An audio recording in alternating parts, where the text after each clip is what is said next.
국회 국방위원회는 전체 회의를 소집해 북한의 대륙간 탄도미사일 발사 성공 발표와 관련한 긴급 현안 보고를 받고 있습니다.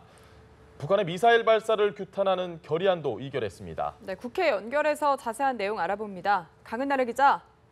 네, 국회 국방위는 전체 회의를 소집하고 북한의 ICBM 발사 성공 발표와 관련한 정부의 긴급 현안 보고를 받고 대응책을 점검하고 있습니다.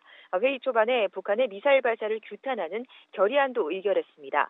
미사일 발사 등 한반도 도발 행위를 일체 중단하고 도발의 대가로 종국의 김정은 정권이 영구 소멸할 수 있음을 경고했습니다. 또 대량 살상 무기를 억제하고 한국형 삼축 체계를 보강할 것을 우리 정부에 촉구했습니다. 지금은 다시 한민구 국방부 장관과 이순진 합참의장으로부터 북한의 미사일 발사 동향과 군의 대비 태세 등에 대한 정부의 입장을 청취 중입니다. 여당 의원들이 북한 발표의 진위 여부를 확인하는 데 초점을 맞춘 반면 야당 의원들은 정부의 보다 강력한 대응을 촉구하는 데 방점을 두고 있습니다.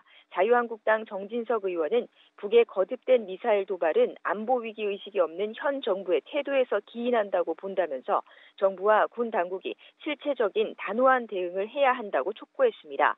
한편 국회 정보위원회도 다음 주 최근 북한 동향과 대북 안보 태세와 관련해 국정원으로부터 업무 보고를 받을 것으로 알려졌습니다. 네, 말씀하신 대로 한국당과 바른정당은 추경 예산안 심사를 거부하고 있는데 민주당은 일단 밀어붙이는 모습입니다.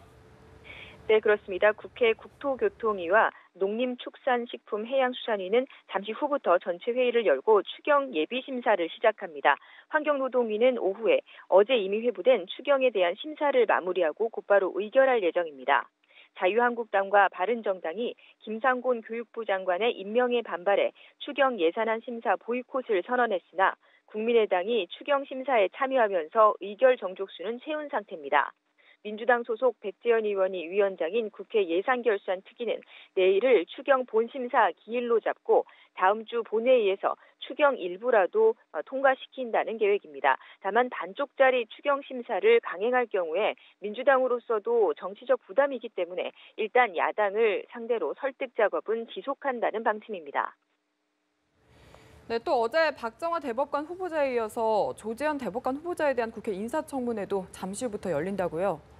네, 그렇습니다. 국회 인사청문특별위원회 소속 여야 위원들은 어제 박정화 대법관 후보 인사청문회와 마찬가지로 오늘 조재현 대법관 후보자를 상대로도 정관 이후 근절과 재판 독립성 강화 방안 등 사법개혁 방안 등에 대한 집중 질의를 할 예정입니다. 도덕성 검증도 벌일 전망인데요. 야당 의원들은 조 후보자의 부인이 상습적으로 세금을 체납해 수차례 차량 압류 처분을 받은 점 등을 들어서 강한 공세를 예고한 상태입니다.